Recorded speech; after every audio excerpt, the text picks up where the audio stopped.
Hey folks, today I thought we would talk a little bit about ammunition and bullets and the differences in them. There's a lot of misinformation out there.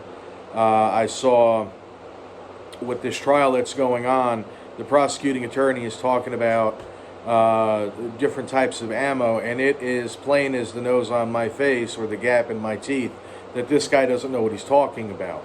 So I thought I would educate everybody real quick. I'm going to show you two different rounds and tell you the difference in them. These are 9mm rounds. This is 115 grain full metal jacket round. It's commonly called ball ammo because it's just round, kind of like a ball.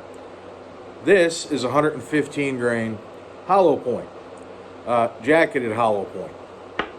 The difference in the two of them is the jacketed hollow point, the one with the hole in the center, when it hits a target, it expands. Okay, it flowers, or sometimes it's called mushrooms.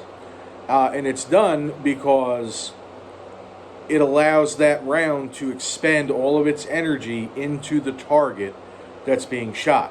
Where a full metal jacket ball ammo round does not. It doesn't really deform. It maintains its shape and it continues with its energy, its velocity, until it has spent all of its energy. You can find tons of videos on YouTube of people shooting different rounds into ballistic gel to see the difference that the two rounds will do. And I encourage you to find some of those videos and watch them. When they shoot a full metal jacket round, one of the round-nosed, into ballistics gel, it will travel a very large distance, sometimes going all the way through, without stopping. A hollow point round will always stop within that ballistic gel. And the ballistic gel is actually meant to mimic tissue, flesh, muscle, organs. It's literally to simulate shooting someone.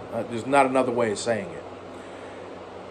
Companies use this when they develop rounds to learn about how a particular design will impart energy. And that's kind of what you're doing when you're shooting a gun. All of that powder that's behind the projectile that forces the projectile down the barrel and out the muzzle creates a ton of energy. And that's, the more energy you produce, the greater accuracy you can have, and also an increase in stopping power to a certain point.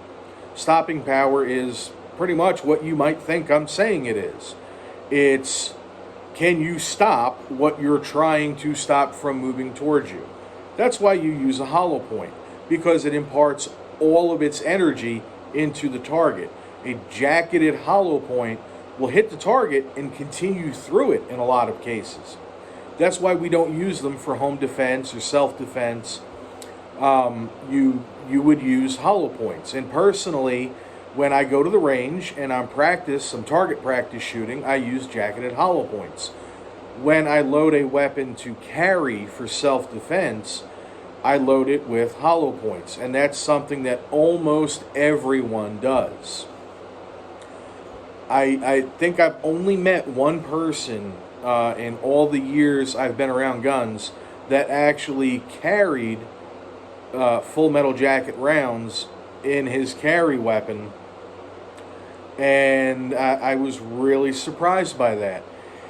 And it's because the guy didn't have, a real good understanding of how ammo really worked and what the point behind them are. And he's since changed his mind and now uses hollow points. Our military and the militaries throughout the world do not use hollow point ammo in their weapons that they fight war with. They use jacketed full metal jacket rounds. And the reason behind that is they're not trying to kill the enemy. They're trying to wound the enemy. Because by wounding someone, as opposed to killing them, you take them out of the equation, but you also take another soldier who is now rendering them assistance out of the equation. You injure enough people, you diminish the spirit of that fighting people. And killing your enemy in a case of war, from what I've read, actually creates more enemies. Wounding them doesn't. And I think it's through the Geneva Convention that mandates ball ammo be used during wartime. So just some stuff to think about and learn about. Definitely check out videos of people shooting different rounds into ballistic gel to get a better understanding than I can explain of what kind of energy different rounds impart, and educate yourself. Education is probably the biggest thing that we can have. And when things aren't being taught to us, it begs the question, why is it not being taught to us? And I think it's because an ignorant population is easier to control than an educated population. I went a little over the 5-minute mark, but I hope you watch the video to the end and understand what I'm trying to get across to you. Like, comment, tell me what you think. Even if it's to tell me I'm an idiot and I got something wrong. Y'all have a good day.